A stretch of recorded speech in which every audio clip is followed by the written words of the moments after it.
Hey y'all, today I'm going to be working on the power steering pump. This is on the Volvo V8. It's a 2005 XC90, and I've seen only a couple of videos about this on the internet, so I'm going to do another one. One of them was really good. It moved a little fast for me, and I want to try and correct that just a little bit. So thanks to y'all who made these before.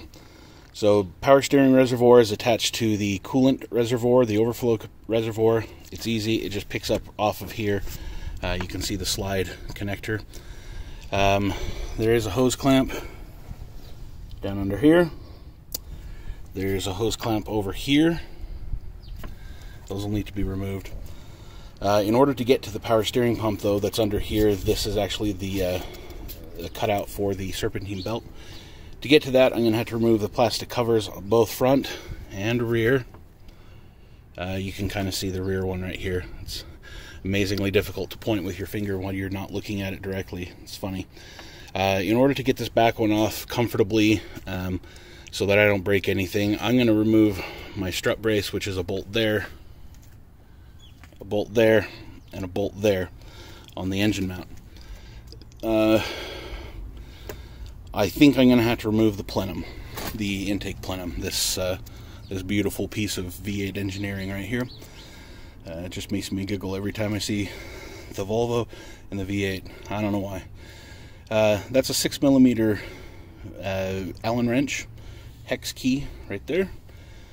In order to get that off, to get the plastic pieces off, you're going to remove the oil filler cap. You're going to pull the dipstick. Some people tell you don't need to pull the dipstick. I have broken that dipstick before pulling these covers off. So I'm not going to do that this time, and I'm just going to pull it off.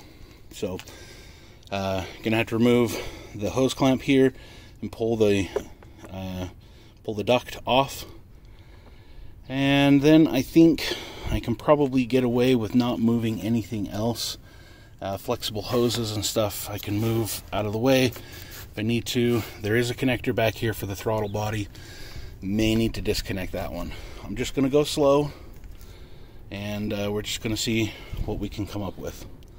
So yeah, see you on the other side. Alright, so I've pulled the plug and the dipstick, and all you're going to do is you're just going to lift up on this like so. See?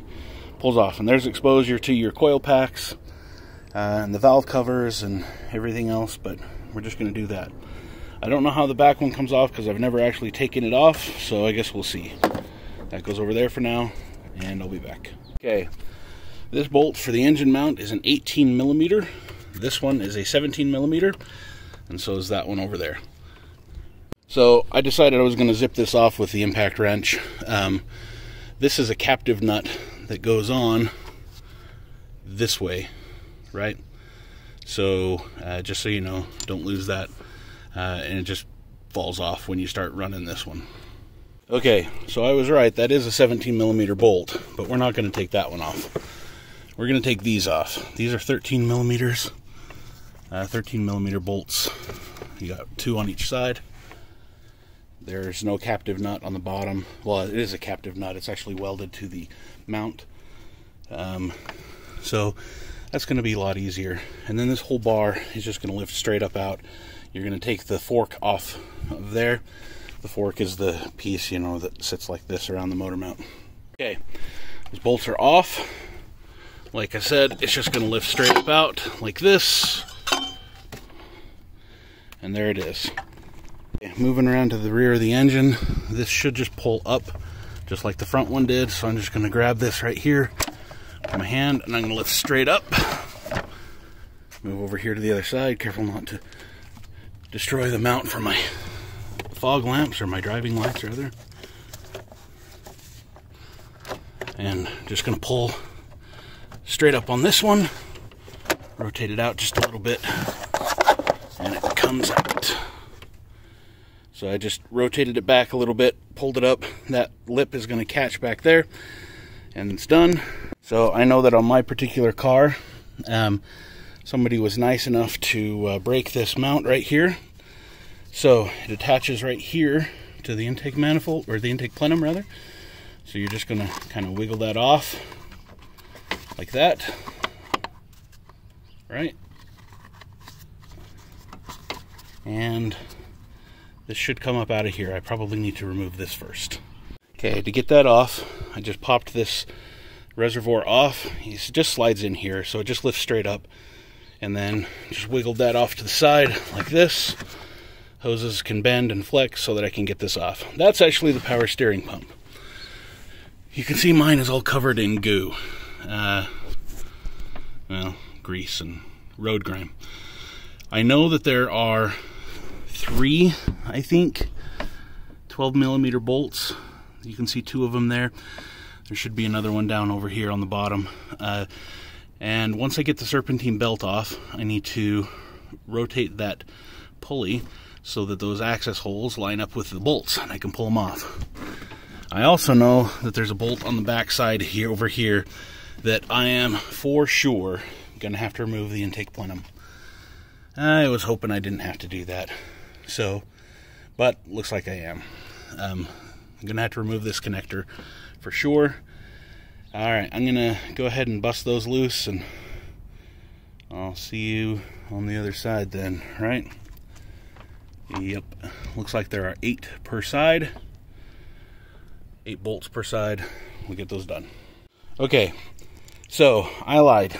There are 12 back here. You got those 4 that you can see, and then there are those 5, 6, and 7 over there. So I guess 10, 11? I can't count. I don't know.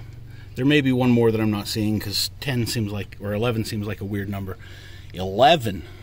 If any of you have seen Burniston, you know what I'm talking about. Alright, so this right here, this connector, if you don't know what you're going to do, what I like to do is I like to push it on first, and then I'm going to grab this back here. I'm just going to kind of wiggle it. You heard it pop, and then it's off. The way that works, you just squeeze that, and you can see this connector, or the retainer, lifts when I do that. And that retainer just attaches right here, holds it on. There you go. Okay, you probably know this if you're tackling this yourself, you've had experience. If you haven't, you are a brave soul.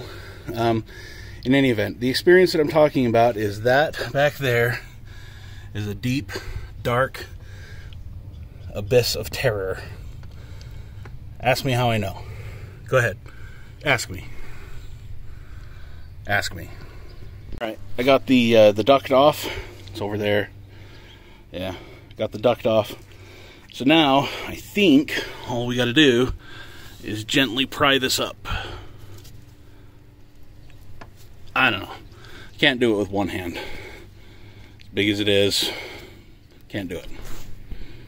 Alright, despite my best effort, sometimes I miss things.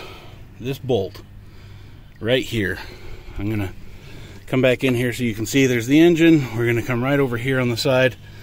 That one right there is attached to the plenum. That's why it won't come off.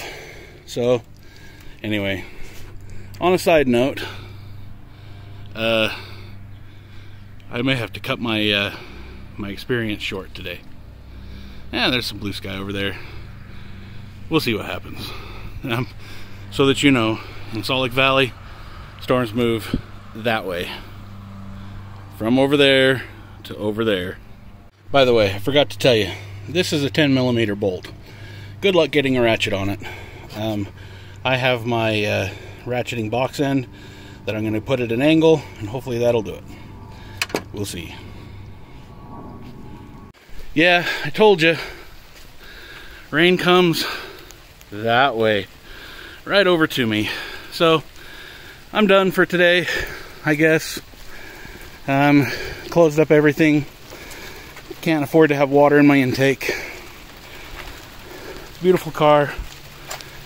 Check out the link I'll put in the bottom for these amazing Prancing Moose stickers. Good girl, Astrid. Good girl. Alright, I'm back. I put up my sunshade. It's nice to have that. Anyway, back to the job. I finally got that bolt out. It was a pain.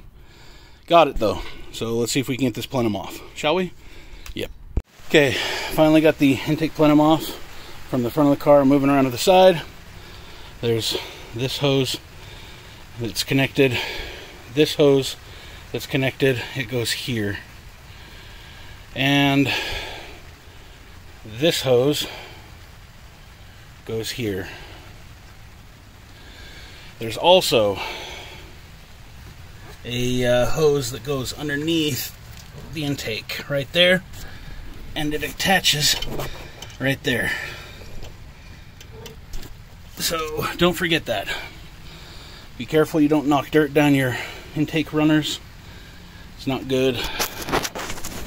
If I were in a better mood, had more time, had more equipment, etc., I'd probably take that lower intake manifold half off and polish it, or clean it at least. But, you know, 138,000 miles I think is what I've got on this thing right now. It's dirty. So, in any event, now you can see that I have access to the power steering pump completely. It's pretty cool. I don't know what this is here. Haven't figured that out. That's probably the fuel rail. That's exactly what that is, actually. It's a fuel rail. Okay, so there is a bolt somewhere on the bottom of this, and I can't see it. So when I find it, I'll let you know. Alright, rain has begun again. You can probably hear it. I taped up with painter's tape, taped up over the intake gaskets, the plenum gaskets. They need to be replaced anyway, so that's something you'll want to buy. I'll have some part numbers for you down below. That bolt right there is the one that you need to remove. Plus there are 4 bolts on the front here, not 3, but it's that bolt there. It's 10 millimeter, these are 12 millimeters. I believe that one right there is a 12 millimeter. It's been kind of crazy. Let me show you this intake manifold while I'm here. That tube rotates up, and like I said, I showed you where that goes. It goes over there. That's going to be a major pain in the bum to get back on. I'm not real excited about that. Me being a big fat guy and all. Okay, I'm going to get to work removing this serpentine belt. Just because my engine is so covered in grime, you probably can't see this. Let me try and get here with the light. Okay, what you're looking at right here, that is the spring on the tensioner dampener assembly. Down back under here, you probably can't see it. There is a bolt. It's a 19 millimeter. Put your fingers down in there, figure it out. At least I'm told it's a 19 millimeter. We'll see what happens. I'm not real excited about losing this serpentine belt, so I think I'm going to pull it off, and as I pull it off, I'm going to move it this way around the pulley and zip tie it right here so that it can't fall off. I think that'll work. I'm not certain. Okay, I've got all of those bolts out. There's the 3 right there. You can see what they look like.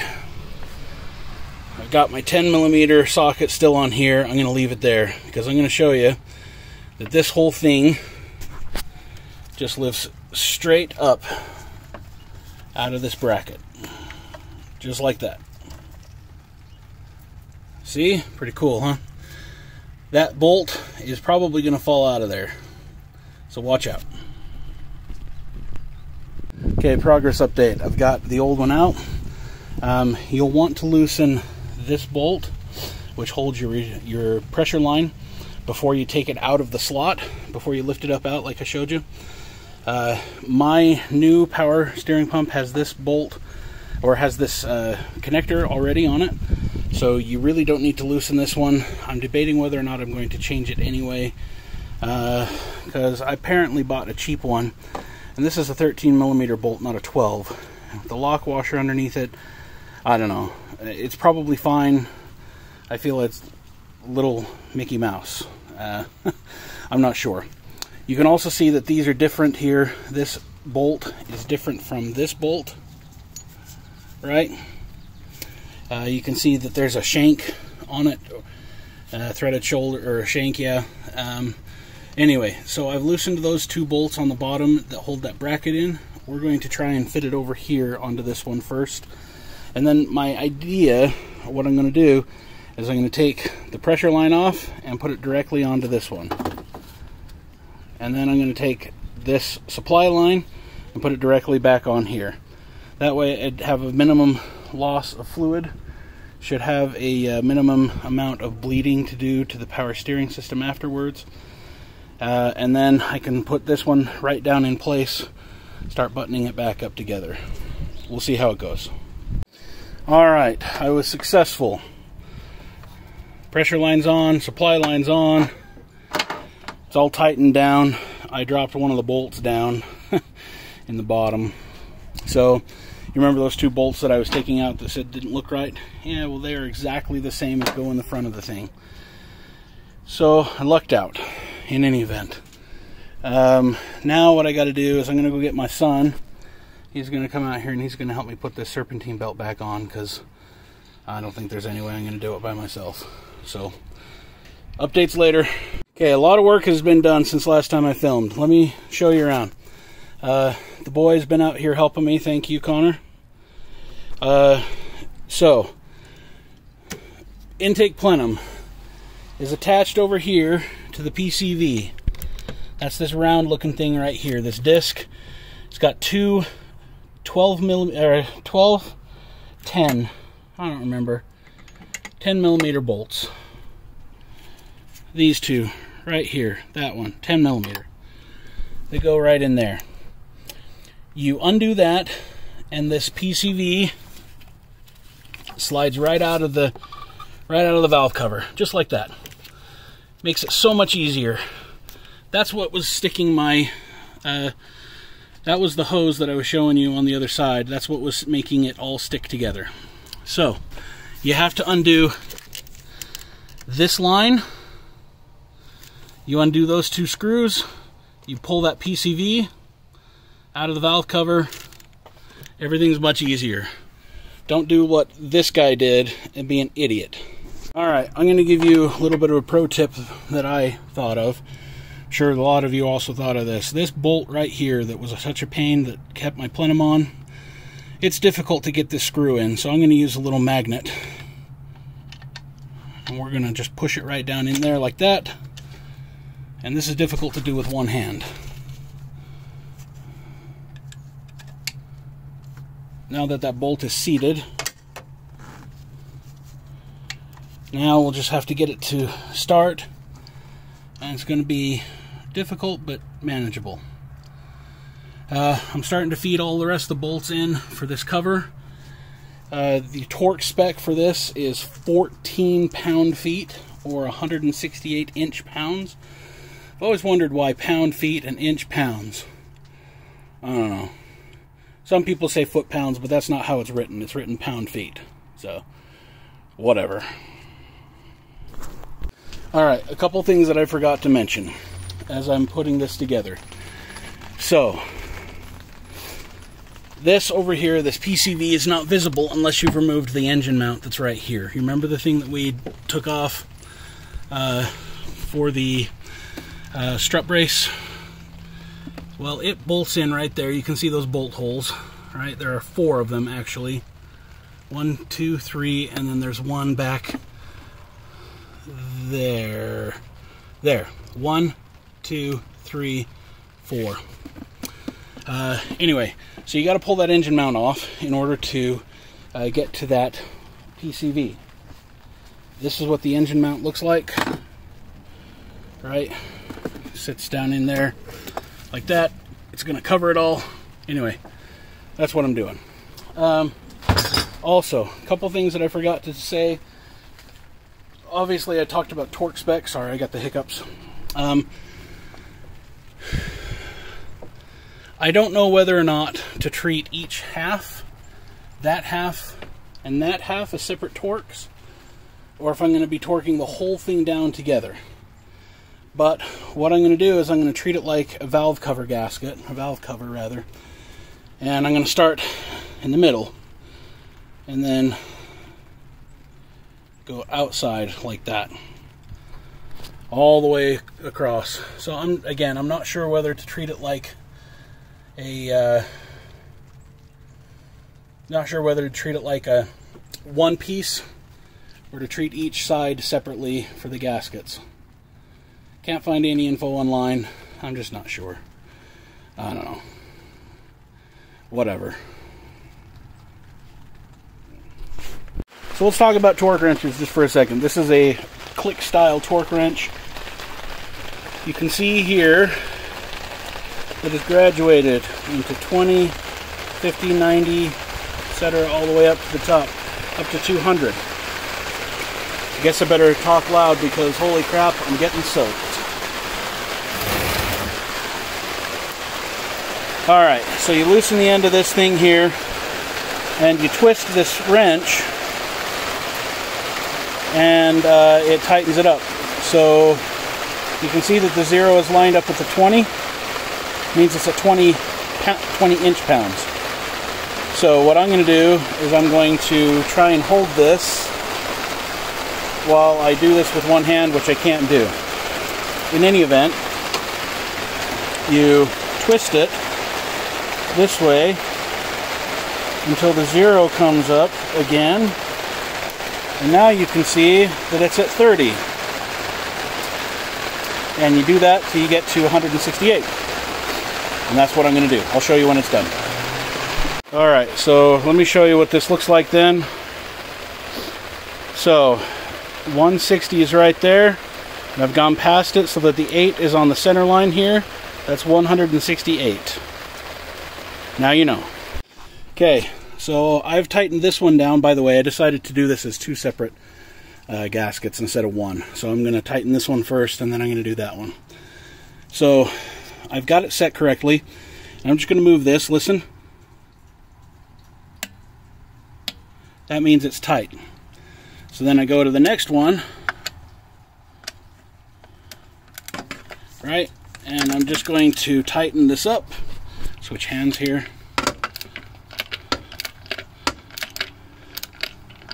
I don't like to use extensions when I'm torquing things down because extensions twist. It probably doesn't make that big of a difference, but again, just until it torques. And then just keep doing that all the way across. All of them. Okay, got those all torqued down. I realized that I had a casualty, part casualty. This duct, I broke the little attachment off of it. It goes here. So I'm gonna have to order a new one of those. Don't think that it's gonna be a big deal. Hope it's not. Who knows?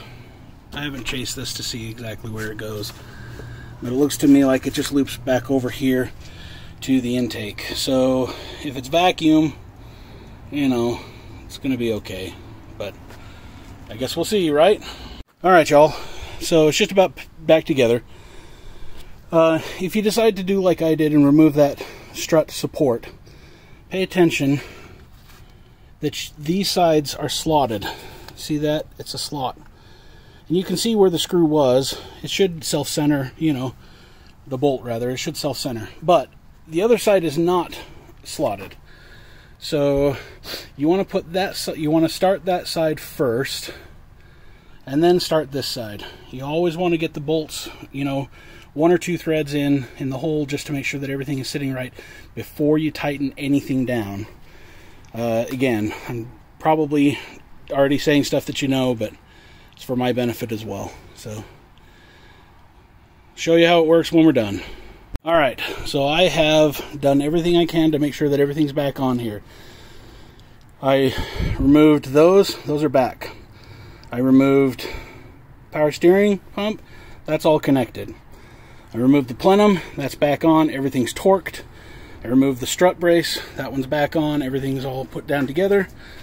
I removed the duct. That one's back in. So everything's tight. Plenum, obviously, that had to include the PCV and the tubes, or the hoses, vacuum lines, and everything else. And speaking of vacuum lines, I spoke incorrectly last time. That's definitely not a vacuum line. I don't know what it is. If it is a vacuum line, I'm probably in trouble, but I don't think it is. So, oil fill cap is back on. Yes, I don't have the covers back on yet. I'm not going to put those on until I'm sure that it's all good. You know, let's go start her, see how we do. Alright, I have always loved the way this engine sounds. It just sounds wicked. It's just pretty. I also did a muffler delete on this car, so it sounds even extra pretty from the back. In any event, everything's tracking straight. I noticed while I was putting things together that this idler pulley down here was a little wacky, wackadoo. I may be doing this again, I don't know. I do have a coolant level low warning. That coolant's fine. I'm gonna have to figure it out. I can see everything running here. Works fine. By the way, it is currently like, I don't know, 2:14, 2:20, something like that in the afternoon. My first video started at 8:35 this morning. Now, granted, I got rained out for a minute, but I was going slow so that y'all could have a video that was worth it. I hope it helped. You know, Volvos rock. Good girl, Astrid. Good girl. Yeah. Rear engine cover. It goes on before the strut braces. Before.